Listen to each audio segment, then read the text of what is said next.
eBay sellers, you have landed on episode number 140 of eBay the Right Way. My guest is Kari in Washington State.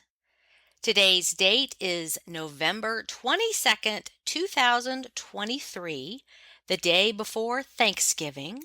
So happy Thanksgiving, everybody. If you want to eat a second or third dessert, just say you're eating one for me. I love dessert, so eat one for me. Announcements. Genevieve posted this letter on the Facebook group. She said, "This appeared in my feed. I thought it would be nice to see. It is not mine, but it is great." It came from a page on Facebook called History in Pictures. If you want to look this up and read all the comments below it, because this really is a great thing. It says, an 86-year-old man sends heartfelt letter to eBay seller after buying VHS player. The date of the letter is actually February 10th, 2019, so it's been circulating for a while. But let me read this to you because this just makes what we do seem all that more important. It says, "Hello, I found many old VHS tapes recently and wanted to see what is on them and realized I had no player.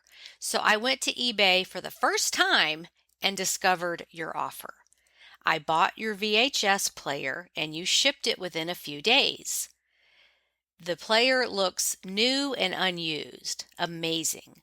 I had some issues getting it going, which were mine and not the player.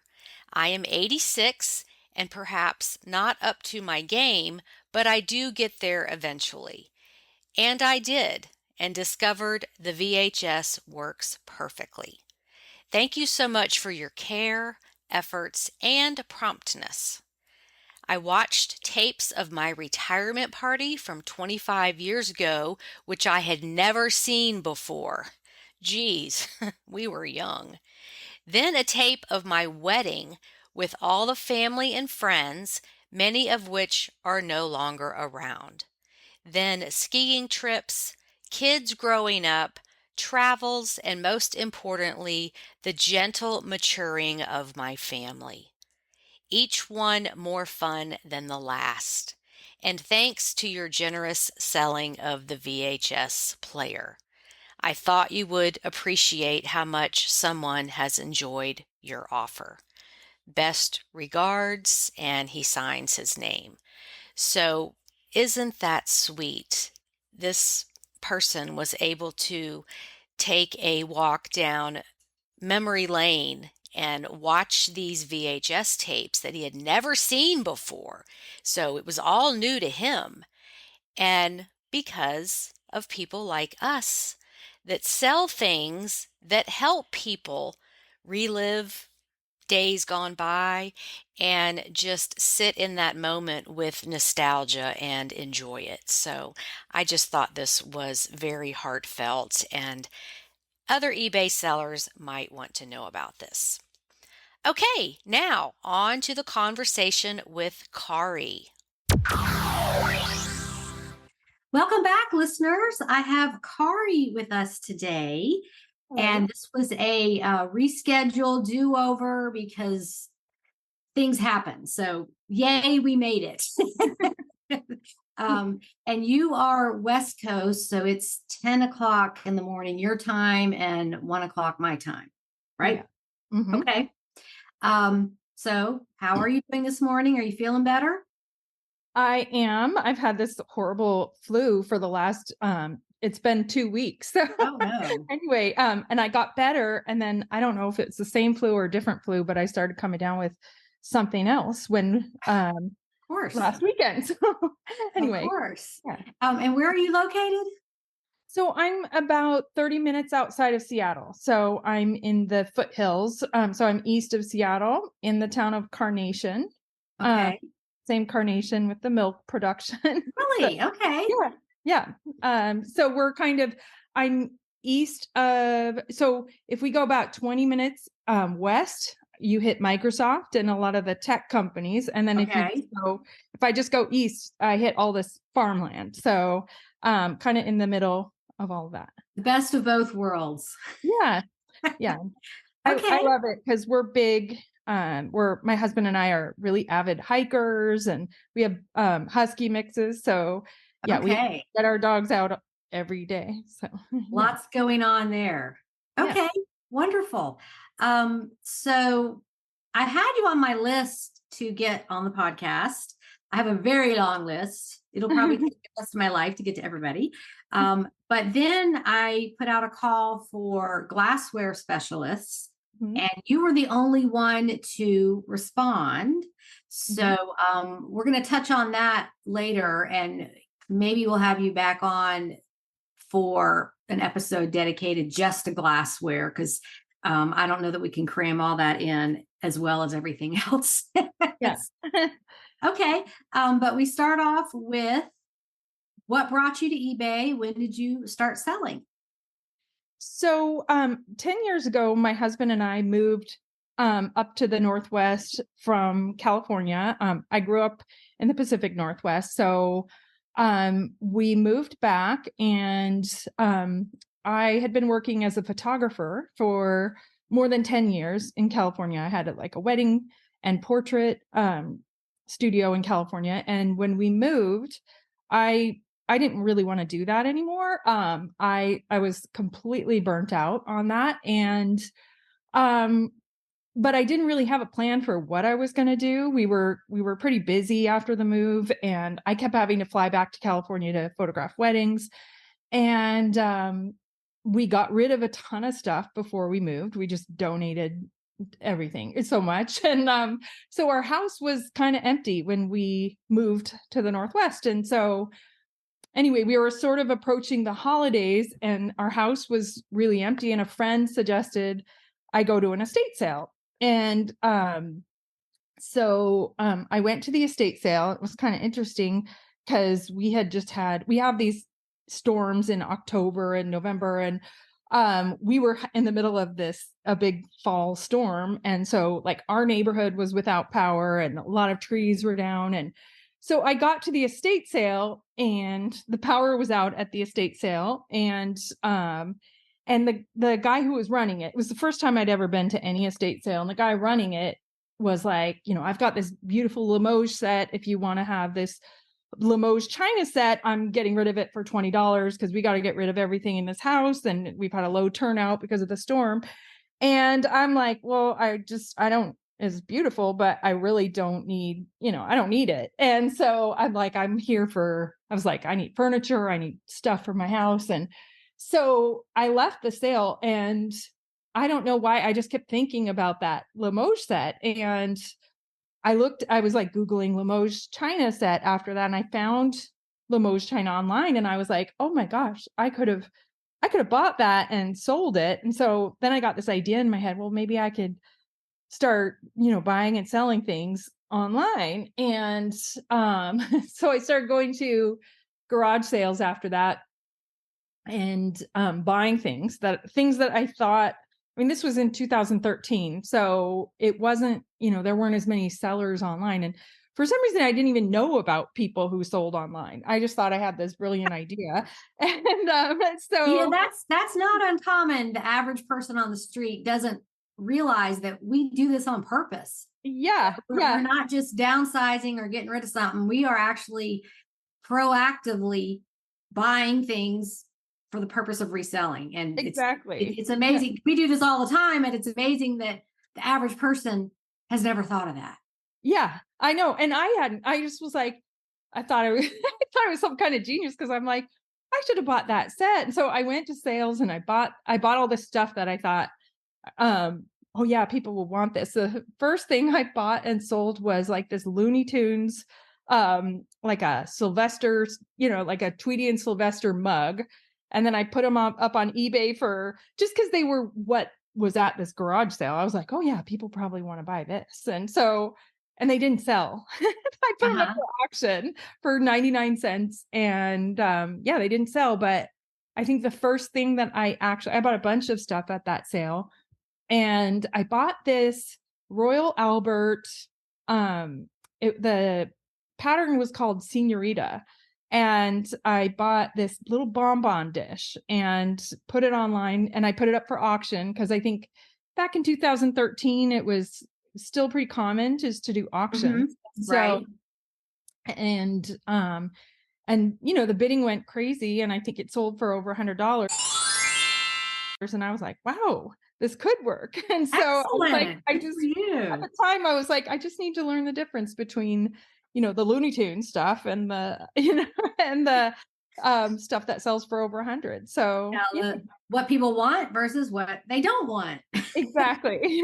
So And back to your Looney Tunes mug, it's not that nobody wanted it. It was just nobody wanted it within that time frame it was that on the week, auction. exactly. Yeah. Yeah.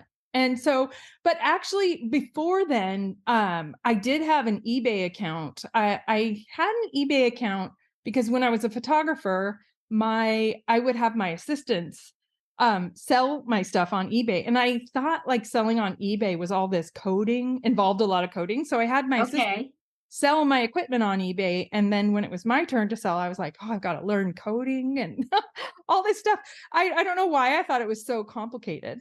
So Well, I guess if you are a computer person and you know what HTML is, you would assume that, yeah. oh, this is, to make my pictures show, I'm going to have to, use HTML to code that. And I wonder if other people think that, it's very user friendly and cookie cutter now. But Yeah. back in the day, I don't know. I mean, people sold stuff without pictures, you just like it was an ad in the paper. You just wrote something about it and how much to ship it. And people sent checks and money orders in the mail. And, I know that's kind of unbelievable. very old school. Yeah. Mm. So I can see that people would be intimidated. Are you a tech person?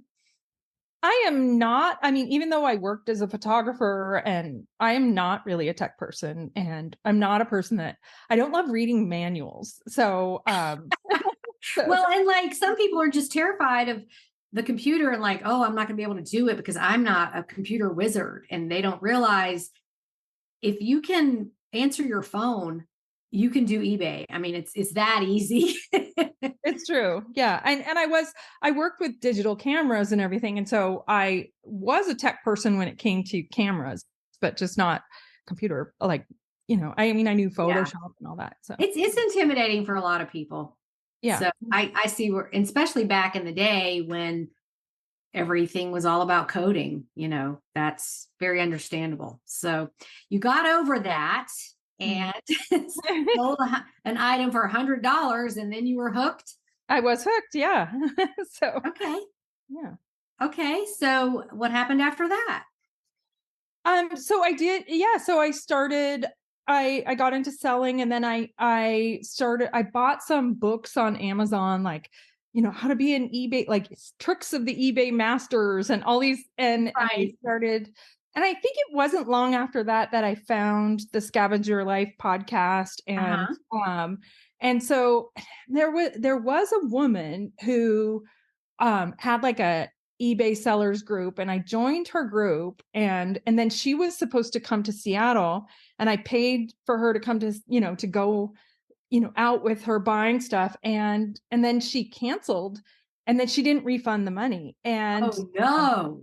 Yeah. And so, but she had this a group, and I did learn a little bit from her in that time that I did the group. I don't even remember what her name was, but I had posted it in the thrifting board, and she refunded me right after posting. Oh, good. Okay. Yeah. And so, but I guess she was at the time known to not be a scammer, but just not be legit with her business. So. Just not follow through on these workshops and things. Just collect the money and then that's it.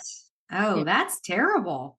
Yeah, but I did learn something from her. Like that's when I learned like to not do auctions, to just list things. And maybe that's when the big transition was happening between people doing auctions all the time and then just doing buy it now with best offer. And I think she had taught, just how to look at solds and to sort by, I always sort by highest to lowest. And yeah, so I think I kind of learned that from the beginning. And yeah. So.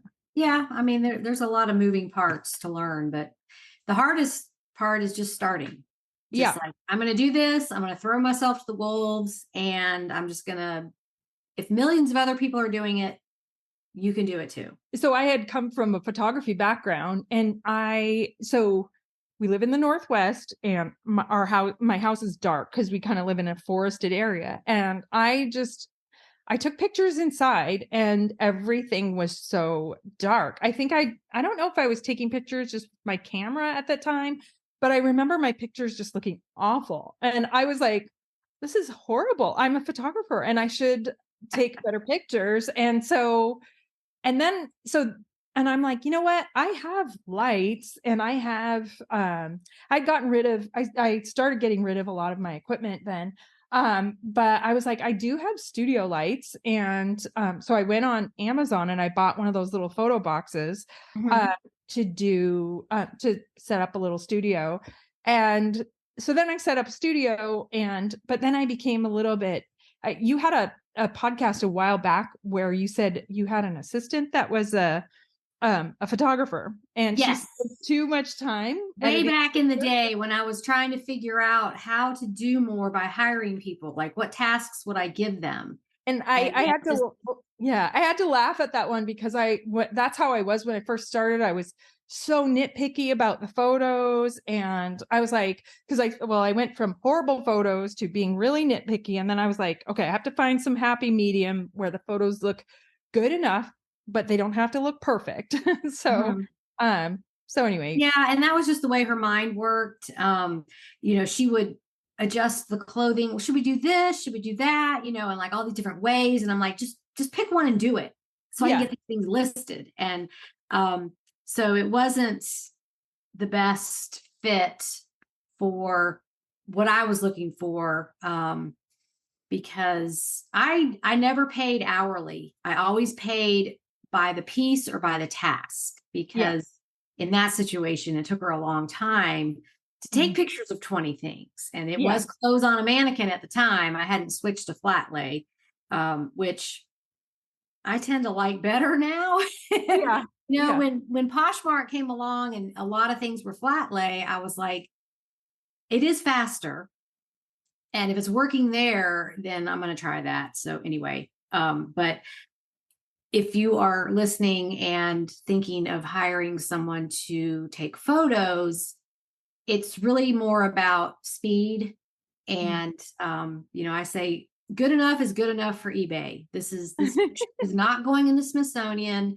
It's not going into a print, like a magazine. It does not have to be perfect. Now we have all these great editing tools, so it doesn't have to be perfect. You want somebody who can chug through that pile. Yeah, it's true. Your stuff photographed. And,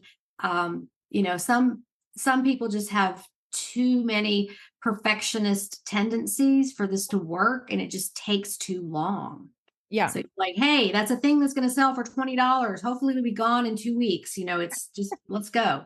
So yeah, I feel you on that.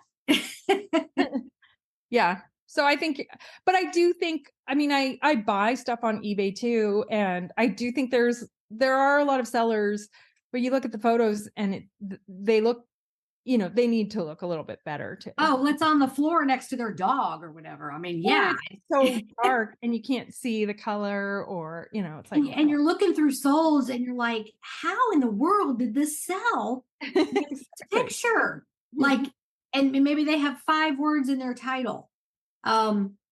Dish with duck on it or something like that. And it's terrible. The lighting is terrible. It's blurry, and somehow it sells. Yeah. And it's just, you want to talk to both the buyer and the seller, like, okay, what happened here? Yeah. So you had that photography background, which is definitely a plus when you come to eBay. Yeah, I think so. Yeah. And what I liked about selling stuff on eBay, I think because I was so burnt out on just dealing with brides and like mothers of brides and You mean wedding- bridezillas and momzillas? Exactly. Yeah, I mean, and I had for the most part, I had really great clients, but I just was like, it's so nice to just work with objects for the most part. And I mean, you get messages from buyers, and sometimes there's difficult buyers, but for the most part, I would say like 99.8% of transactions go really smoothly. And most people are great on eBay. I'm surprised how many people leave feedback and Well, so. and you hear the horror stories, because that's what people, when you're upset about something, you want to tell everybody, hey, this happened. I need some sympathy. I need some advice or whatever. And you don't hear about the millions and millions of transactions that were perfect. Yeah, I agree. Have you ever heard of Pareto's principle? It's like it's the 80-20 rule. Oh, it is. Okay. That, and I remember this with my photography business, because I would focus on the small percentage of people who were kind of difficult. And I had to remind myself, I need to focus on the 80% or more who were really great clients. And I feel like the same is true with eBay. You really have to, most of the transactions go by super smoothly. So, well, and with an online business, you have the time and space to step back and say, okay, take the emotion out of it. What's the best thing to say here? Be professional, care about the buyer. They want to be heard. Where if you're in the middle of a wedding shoot, you've got the mother having a meltdown over here. You have to deal with it right then on the spot. You have the luxury of stepping away and figuring it out. And also with photography, photographing objects, as you say, they don't move. You put them where you want them, and they stay there. They don't complain. Yeah.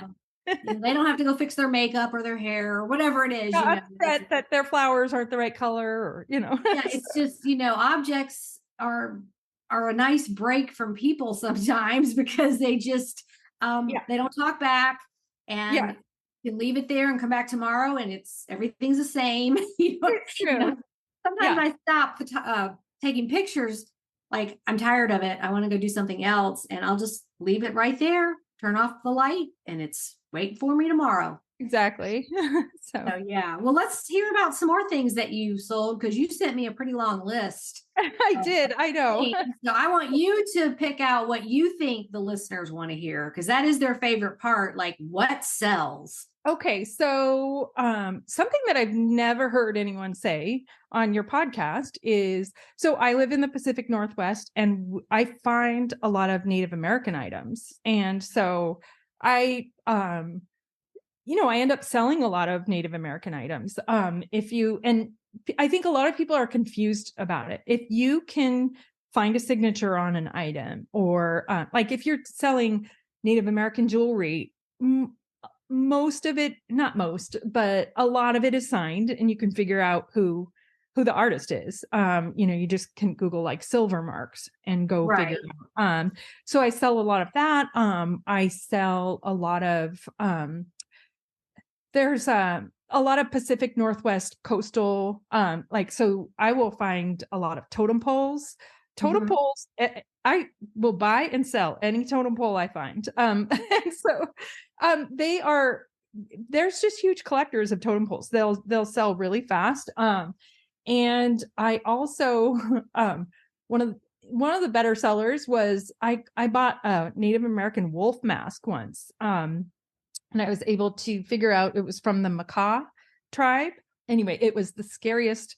That was the scariest looking mask. I mean, some of these masks are really frightening looking. And it was interesting because my husband and I we go up to Whistler, Canada a lot. We're skiers, and we ended up walking through this gallery once, and we saw all this. My husband's like, "Oh, that looks like that mask that you bought." And we went in the gallery, and there was one of those masks that was, it was much more elaborate than the one I had, and it was selling for $28,000. And so, yeah, these masks, if you can find them. So that was a lot more. I think mine sold, can't remember that was a few years back. But I think it sold between 350 and 650. So that was, yeah. And my husband swore that, that one Brady Bunch episode when they go to Hawaii, where they find the little guy, the little statue, and it's bad luck. Yeah. So at the time we had that mask, our dog got cancer, and my husband's like, "You got to get rid of that wolf mask. That's bad luck." Oh my gosh, like it's bad luck. Okay. Yeah. Okay. So I just quickly looked up the Native American policy on eBay. It's called Artifacts and Cave Formations Policy. And I won't read all this, but for the listeners, you can Google that. But there are very specific things you can and cannot sell. And like you can't put in your title, it's keyword spamming. You can't put Native American if it's not. Like style, like Native American style.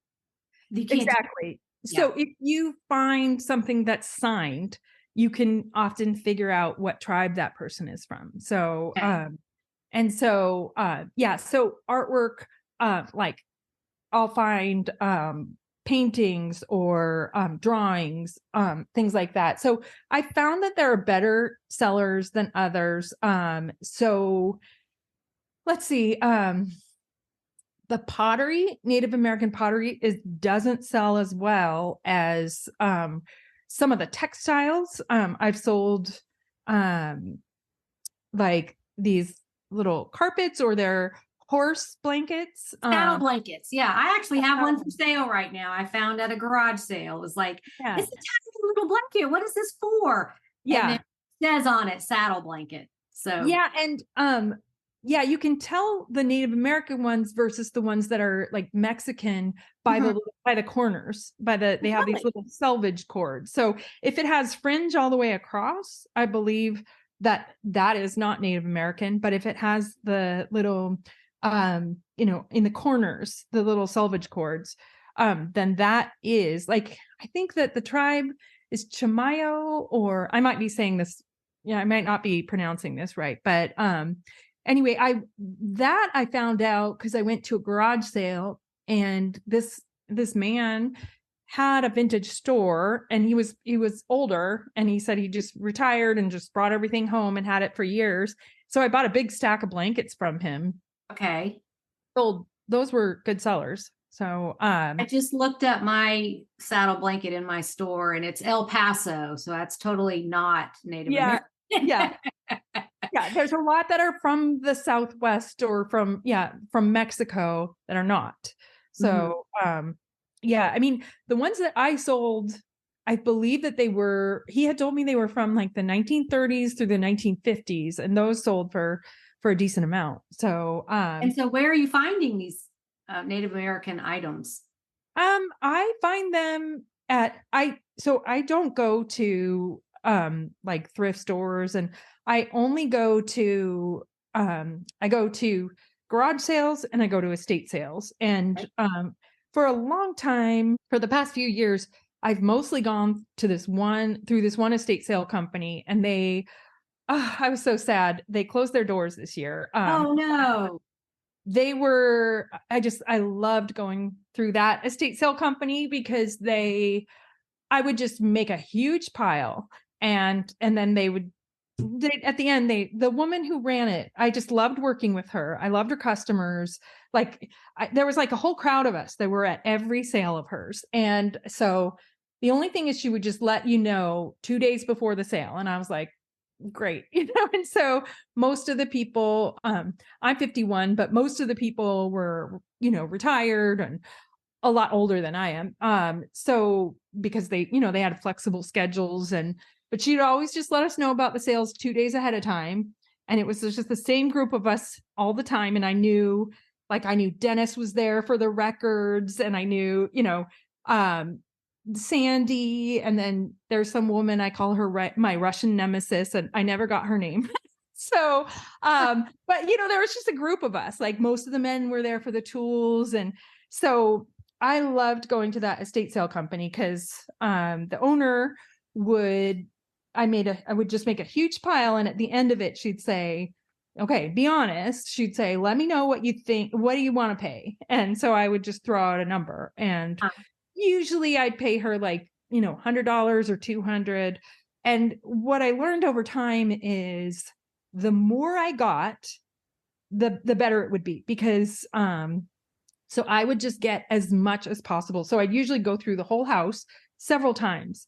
And because sometimes I would see stuff, because if you're trying to go fast and get the stuff before everyone else, you're just grabbing the good stuff first. And then the second or third time I go through the house, I would kind of just look more deeply. And so I would actually spend hours at her sale. And one of her employees once said to me, "You're the best looker that we have."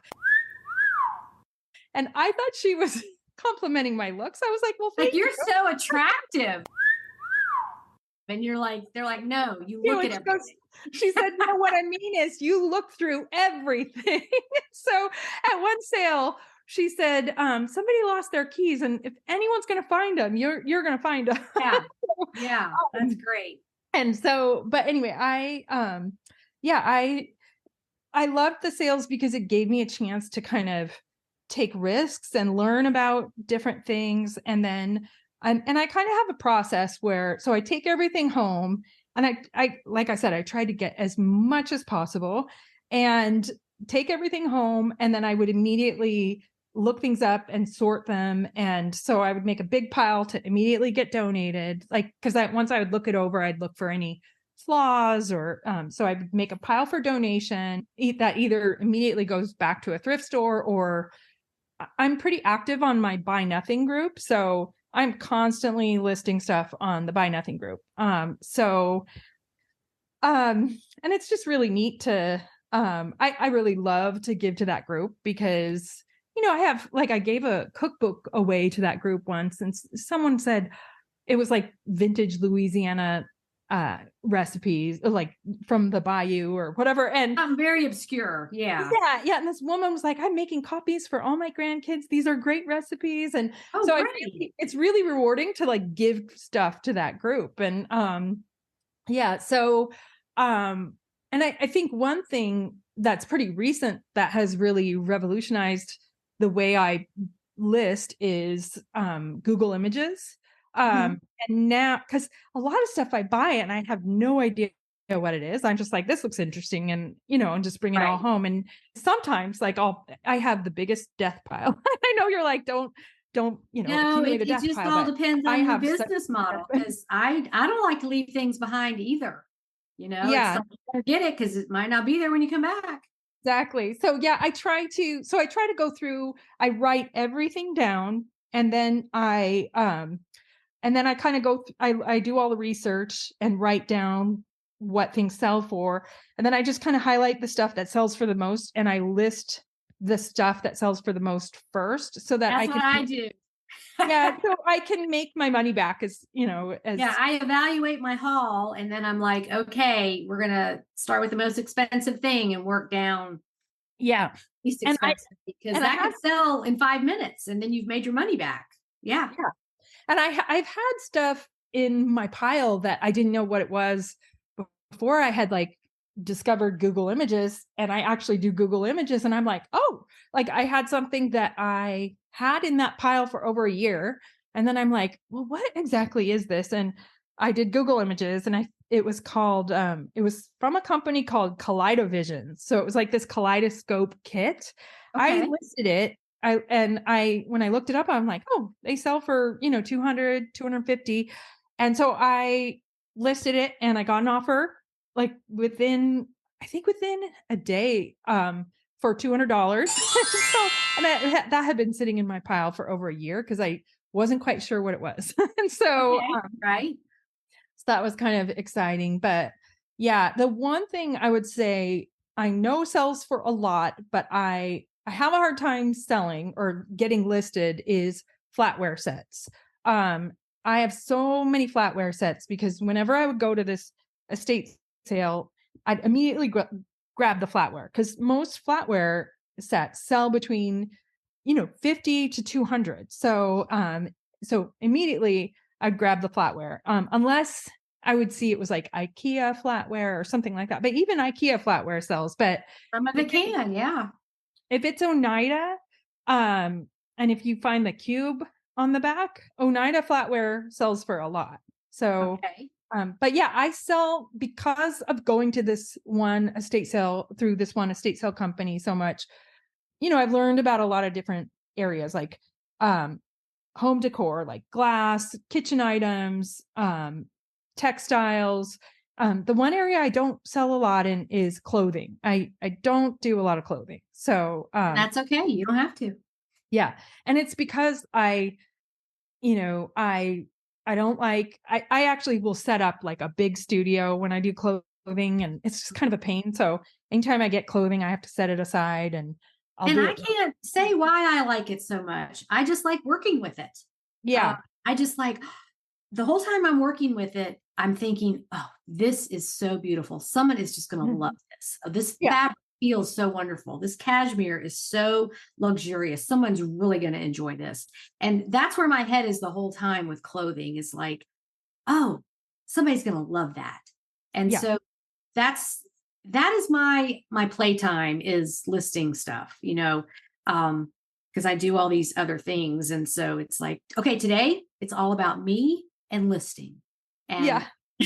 so, but going back to finding a favorite estate sale company, I think that's really important, to like the way they run the sales and to like the people. I've gotten more into that this year, and there's one company that I really like. They don't have them every weekend. Mm-hmm. And Yeah. if you go to one, they'll tell you when the next one is. And here's a tip. If the next one's not for like 3 weeks, it's gonna have a lot of stuff, because they That's give true. themselves time to go through and organize. And they're what I call more junkier than others. That so many of the companies are going to this boutique look. And Exactly. Yeah. it's like, where's all the stuff? I feel like I'm in a hotel lobby. Like, there's art and there's vases and there's furniture. Where's the junk? Yeah. And I like digging through that and looking through the boxes and going in the basement and like, what's in here? And so that company that I like the most does that. And they negotiate with you starting on the second day. Same thing you said, just bring them your stuff and they'll give you a price, or you negotiate. So Yeah. I love it. At first I was like, oh man, you're not having another one for 3 weeks. And they'll be like, oh, but it's going to be a doozy. You want to come to that. So I'm like, okay, so you just got to pace yourself. Exactly. Yeah. Yeah. Okay. Yeah. Exactly. So I also love family run estate sales too. But that can be hit or miss, because people, like, I've gone to certain ones where they're like, oh, well, this figurine is $200 because I looked it up on, and then I'll be like, well, how much is that little, that throw rug? box And of recipes, or that box of postcards. Oh, you can have that for 50 cents. exactly. And so you have to just know how to navigate those. Right. So, Yeah. I mean, and they think it's garage sales too. And they've got the eBay printout next to the item, and it's a baby monitor, and they want $50 for it. And I'm like, I have that card with it's called Cash for Stuff. It's my contact information. And I'm like, well, here's my card. When you're done with your sale and you still have this, let me know, and I'll negotiate. I'll buy it, some of your leftovers, and because good luck with that at a garage sale. You're not gonna get that. Yeah. Because it's all, and they have an active listing, not a completed listing. So they're Exactly. completely clueless about how to find comps on eBay. Or they'll just Google the item, and here it is on Mercari, here it is on, Amazon, whatever. And they just do that printout like, okay, Yep. a price. And I'm like, yeah, you pretty much don't know what you're doing. Yeah. Hate to take it to you, but no, you're clueless. And I got really into going to garage sales during COVID, like, because it was, so I went to, during COVID, things, like, I think people were so bored, and everything was selling. And then there were no sales. There was nothing for a while. And our state was, so Washington State was, I don't know if you remember, like, there was that nursing home that had the outbreak. Your state was pretty strict as far as it was, because that's where opening and we were like ground zero for COVID. Yeah, all the rules were like your state was the poster child for COVID spreading. Exactly. And so and I think that's what's made me become like I have a huge death pile after that, because I'm like, I don't want to ever run out of stuff again. And Right. so, but yeah, I was selling everything, and then there were no sales. And so someone had posted a sale. This was like probably like June of 2020. And they said, I'm just have like a garage full of stuff, and I'm going to keep the doors open, and people can just come, and everything is free. And it was like 45 minutes away. And I was like, I'm so bored. I drove there, and I got to her garage, and I walked through the whole thing, and I'm like, there wasn't anything that I wanted. And she's like, it's free. And I'm like, even though it's free, there wasn't anything I wanted. And she's like, you have to take something. And I was like, really? And so I walked around it again, and I found this box full of Bibles. And I think I had remembered someone on the Scavenger Life podcast talking about Bibles once. Mm-hmm. So I was like, okay, I'll just take this box of Bibles. And she's just like, fine, everything is going to be donated. And so I took that, and I don't know if it was because it was COVID, but those Bibles, they were from the 1930s, and they were all these Catholic catechisms. And I don't know, they were like from the 1930s, 1940s, leather Bibles, and they sold like hotcakes. Those, and so that's something that I always buy now. And I've learned that it's really the leather ones that people want, not just, I mean, I will sell other Bibles, but the leather ones are Yeah, you do have to choose carefully, because it's not just, pick up any Bible you see. It has to be, and Eileen Cole and Suzanne Keene are two that come to mind that know about this. Maybe we need to have a Bible episode because, it's all about how old is it? And is it a leather bound? And is there writing in it? Is there like a family tree in it? And is that important? And all the different versions, and like the catechism ones. And it's very overwhelming to me, because I don't know what to pick. Yeah. Yeah. I know one guy, I did sell one Bible, and I did not see the writing in it. And this guy wrote me a message saying, all the parts that they underlined were not the right parts. And this guy was very upset about it. Isn't it open to interpretation? You can just have your money back. Okay. The person who owned this did it wrong. Yeah. That's pretty funny. Okay. Let's segue into what I'm going to call the glassware teaser, but you can tell us some things, and then we can go into more depth on a future episode. Okay. So go for it. I won't say that I'm a glassware expert, but I do sell a lot of glassware. Anyway, I in our area, Glassybabies are made in our area. So I do Glassybaby, those candles. Yes. Yep, yes. They're made in Seattle. So I do find a decent amount of them at garage sales. So I hate you. I have never found one. I always look. I look with the shot glasses. I look with the candles. I like, where might they put them? Because people in this part of the country aren't familiar with what they are. The retailers know, but the people stocking the shelves of the thrift stores, they don't know. Well, I picked one up at an estate sale. This was probably about 7 years ago. And I have one sister who's really into collecting them. And, a lot of people in the Northwest have them. They're very popular here. And so I swore I looked it up on eBay, and I think I misspelled something, and I'm like, oh, I guess people outside this area aren't into them. And so I just bought it for my sister, and I think I paid $5 for that one. And so, but I went to another sale, and I looked them up more recently. This is like in the last 2 years. And anyway, I got one at a garage sale. I think someone sold it to me for $1, and it was one of the more rare ones. And that one sold for, I think, 300. So yeah, no, now whenever I see them, I just snap them up because, so they're easy to find here in this area. So that's in one of my BOLO books, Glassybaby candles. Yeah, I saw that. Yeah. 30-second what they are for people that have never heard of this. They're little glass votives. I think they're about 3 or 4 inches tall. And I'm trying to remember what the logo looks like on the bottom. You'll have to look up what the logo is. But yeah, they're little votives that you put candles inside, and they have them in all different colors. And so yeah, and each, different ones symbolize different things. Like some can symbolize friendship or birthdays or love. So anyway, that's a good seller and it's a good, easy thing to find in the Northwest. And there's a story behind it, and I'm going to just refer to my book here. It's in the 2022 BOLO book. So it's on page 34. For those of you that have your books, you can get them out and look at them. Hand-blown artisan glass candles and glassware. And didn't it start in a community that wanted to do something with all the glass because it's no longer profitable to recycle glass?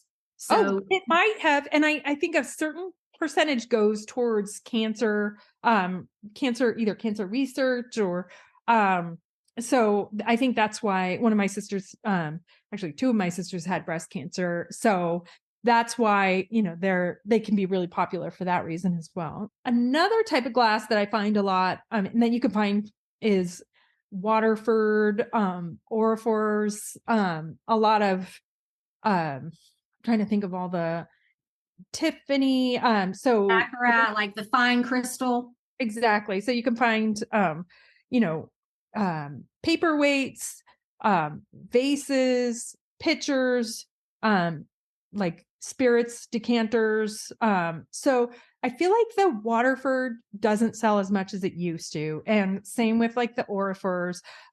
So Waterford is from Ireland initially. So, but they don't make it in Ireland, I don't think anymore. And then Orifors is Swedish.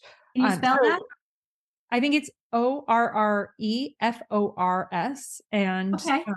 And there's a lot that's like Scandinavian. So in our area, there's a lot of Scandinavian. So I do find a lot of that Scandinavian glass. And then there's Italian glass, which is usually Murano glass. And I find most Murano is not marked. Sometimes you can find labels and sometimes it's signed, but I think it would be really good for people to identify themselves with Murano glassware. And like you can, and that's copied a lot. There's a lot of Murano glass that looks like Murano glass, but it's actually from China. My sister and I traveled there years ago, and we went to Murano, and you take a little ferry across and you can see them blowing glass. It's really cool. So right. Yeah. I have some friends that just seems like everyone I know went to Italy this year. Everyone but me. Murano is so beautiful, and has a certain look. Yeah. And there's different types. You can see some with these canes that are like twisted, and I think they call it Latticino, or it's probably pronounced totally differently than that. But that sounds pretty good to me. It's probably like Latticino or something like that. But someone will tell us. Trust me, I get emails all the time. You pronounce this wrong, and it's like, I just throw myself to the wolves sometimes and just try. That's right. And then there's a lot of American made glass. There's Steuben, and I've sold some, and this is probably the wrong pronunciation too. It's called Quetzal, and that is glass, like they do lampshades. And so you see these, it's called like pulled feather designs. And that was probably one of my best sellers on eBay. Was I had these 3 Quetzal lampshades. I actually went to an estate sale, and I had said to the person running the sale, and this was not the same company that I work with, this was years ago, I said, if I buy them all, will you give me a deal on them? And so I bought all the lampshades, and they were Steuben and Quetzal, but I sold 3 together I think I sold those for 750, but yeah, for the 3. And they were, what did they call them? They were like very pearly. And then they have this beautiful pulled feather, like this green pulled feather design. And I can't remember if it was, that design period, I believe, is from like 1890 to 1920. And it's beautiful. And it was interesting because that estate sale was one of the more unpleasant estate sales, because I got there. I took a ferry over to get to that sale, and I got up at like 4 a.m. to get there, and they had so much amazing glassware at that one. And I had called the company beforehand saying, I'll buy them all if you give me a deal. And they said, okay. And so I got into the house, I pulled all the glass to me, and I kind of had it all in front of me in a table. And a guy came up and just grabbed the lampshade, and I said, excuse me, that's mine. And he said, it's mine now. And then Sure. yeah, and he saw, so they had $130 price sticker on it, and he said, well, not for that price. And he slammed it down, and I'm like, watch out, these are antique. I was so annoyed, so sometimes there's That's this disrespectful. yeah. And so, but anyway, I ended up buying it all. I think I bought it for 100 a piece. So my profit wasn't as much, but it was still really good for, Very good. and, but anyway, yeah. Yeah, though I think that the maker was called Quetzal, like Quetzal. Okay. And that was signed Quetzal, like on the rim. And then there's more modern glass, or glass from like the 1950s on in the US. And the big glass designer is, in our area, is Chihuly, Dale Chihuly. And I actually found a Chihuly at a garage sale. And Really? I didn't realize that it was a Chihuly, because in my head, I was like, you can't find a Chihuly at a garage sale. And so, but I saw it was signed. And so usually if I see glasses signed and I don't see any chips, or I'll buy it. And so, and it was interesting because at that garage sale, I got there. So I'll usually, if I'm going out to garage sales, I'll make a list, and I'll just go from sale to sale to sale. So I got to this sale at like 2 p.m. So it was late in the day. And I was thinking, I'm not going to find anything here. And I found this beautiful little vase. And I thought it looks like Chihuly, but of course it's not Chihuly. And anyway, but I saw it was signed, and I had a $10 sticker on there, and I negotiated, and I said, would you take $7? And the woman said, well, it could be a Chihuly. And I'm like, I think if it was a Chihuly, you'd know. And so Chihuly, but I saw a signature, but I was in my head, I'm like, it's not a Chihuly. And I brought it home. And so in our garage, I have all my inventory in the garage. And because we have earthquakes here, I set up our garage with these big shelves, and I have the shelves hammered to the walls just in case. So it was just on the shelf in the garage, and I photographed it and listed it like about a month after I got it. And I posted it on a message board saying, I can't figure out this signature. Can anyone? And I thought it was a certain artist. And people said, that's Chihuly. And I'm like, it's not Chihuly. Like, it can't be Chihuly. So someone had pointed me to Chihuly's. They just said, why don't you contact their studio? So I contacted the Chihuly studio in Seattle, and they said, we don't authenticate, but there's this woman, her name was Kate. They said, we'll send you to this woman. So I contacted her. She used to be Dale Chihuly's assistant, and she works with the Department of Homeland Security, or she had, because there's a lot of fakes that come in from China. And she said it's $500 to authenticate. And I'm like, well, what? Yeah. And I'm like, for a $7 piece, I'm not going to do that. And so she said, just between you and me, that's a real Chihuly. Like, that one's real. And how do you spell that? Chihuly. Oh, so, Chihuly. I thought you were saying with a T, but it's a hard CH sound. Chihuly. Yeah. He's the artist that if you go to yes, he's very famous. Yeah. If you go to Las Vegas, like the ceiling of the Bellagio is all Dale Chihuly. So But anyway, and I just thought there's no way you could find this in, at a garage sale. And so, but she said it is a Chihuly. And I actually didn't sell that on eBay. She referred me to an auction house in New Jersey. So I went through Rago Auction House and worked with the woman who's on Antiques Roadshow. And it sold for, Really? and it sold for $1,500. Excellent. Good for you. Now, I just looked this up because now I know you're talking about. And some of his work reminds me of that scene in Sweet Home Alabama where they stick the rods in the sand and then the lightning hits them and it just makes these shapes like these curly Q things. Exactly. Yeah. No, he has like a whole C-form series, and there's a museum in Seattle, and I think one in Tacoma here.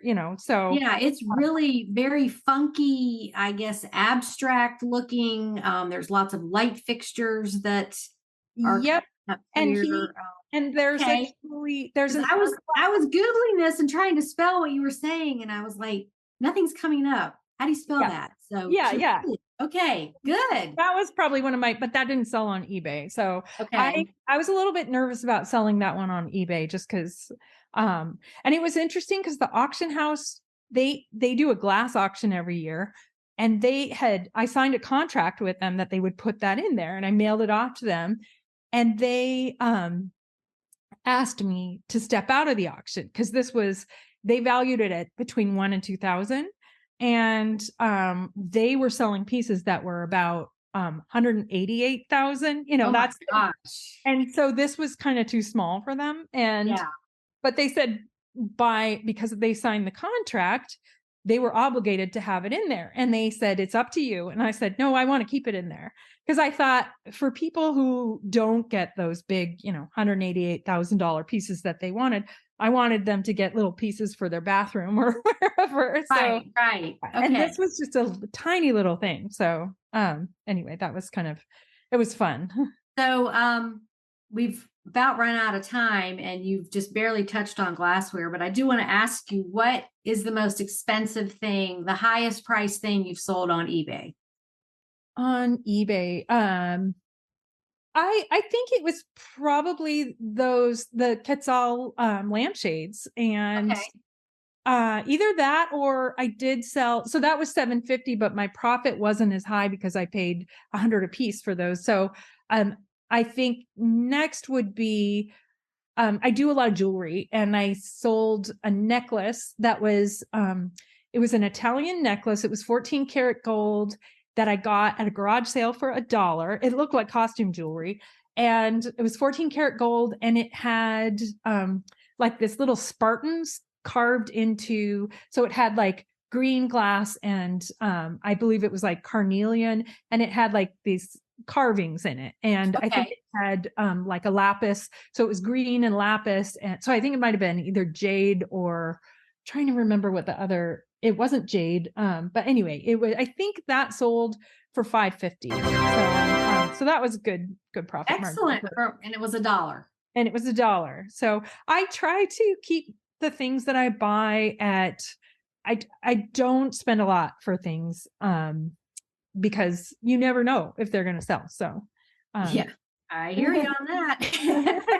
I was looking at my inventory the other day, and I'm like, if everything sold in one day at what I have it priced at, I would make this much money. And I was like, dream on. That would be nice, but it doesn't work like that. I sold something the other day I've had for 2 years. It's like, I didn't give up on it. Finally, it's sold, but you just have to have patience.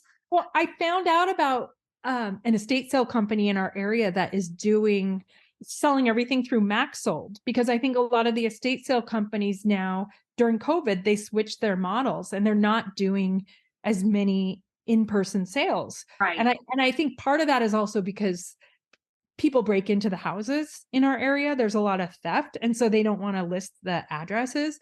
So a lot of them will come and just grab all the inventory and sell it. And there was one estate sale company that does partial estate. So because I got so much stuff this year, because I knew this company was going out of business, I mean, I went for broke at these sales, and I have such a big death pile that my husband's like, why don't you just bring it all to that one estate sale company and just get rid of it all? But I'm like, but I won't get as much for it. So, Right. Yeah, but I yeah. can do it. It's just going to take a while. Yeah, exactly. So, Yeah, if only. yeah. I must have, I think I probably have 30 flatware sets that I haven't listed yet. And I know they'll sell, but that's the one thing that I buy and it takes me forever to list is the flatware sets. Just because I don't know. I mean, it's not that hard to list them, but for some reason I'm just like, oh, Yeah, I have things like that. It's just I drag my feet and I keep putting it aside. I'm going to do these other things. Oh, I'll get to that later. But the whole buying online, I know a lot of people do it on online estate sales and Goodwill online and everything, but I think it's just the hunter gatherer in me. I like to go in person and just see what I can find. Like other people aren't looking at it and negotiate my price and exactly. I feel very defeated trying to do it online because I lose so much. Like I didn't get that one, I didn't get that thing. Exactly. I feel like it's discouraging, but when you go in person, you always seem to come out with things, you know. Exactly. But I'm tempted to take all my inventory and just have them sell it all and start over. But then I'm like, well, then what would I do? So I fill my days if I don't have stuff to list. Yeah, exactly. And then you would go out in the world and you might find things that somebody bought from you that's in their garage sale. Exactly. Yeah. Okay. Well, you have just been a wealth of information. I really appreciate you being patient and getting this recording done because you have been on my list for a while. So. Yeah, well, it was really fun, and I can't believe an hour went by. I know it goes by really fast. So what we're going to do is maybe put a post on the Facebook group about glassware questions because we didn't touch on any of the vintage glass, depression glass, carnival glass, all that stuff. What is it? Uranium glass, Vaseline glass, all that. I have to say that type of glass, that pressed glass, is not my forte. That is not. I tend to do more blown glass. Okay, well, we can talk further, you and I, and figure out. I would like to put some questions out to the group because people do shy away from glassware. It all looks the same. I don't know what to pick. I'm afraid to ship it. Can you sell it if it has a chip in it? All those kind of things that people ask all the time. That's why I put out a call for glassware people because I don't know anything about it. And I'd like to learn so I can recognize it out in the world because there's plenty of it out there. So we'll just have you come back on in the future and we'll talk more about that. So sounds good. Thank you so much for coming on, and we will look for more of your amazing sales on the group. All right. Well, thank you for having me. This has been a lot of fun. Good. Okay. Bye. Bye-bye. What a pleasure to have you on the show, Kari. Thanks for taking the time to chat. Now on to today's trivia question. Kari mentioned Murano glass, which has a rich history. Why are the glass factories on Murano Island? Here's a few seconds to think it over.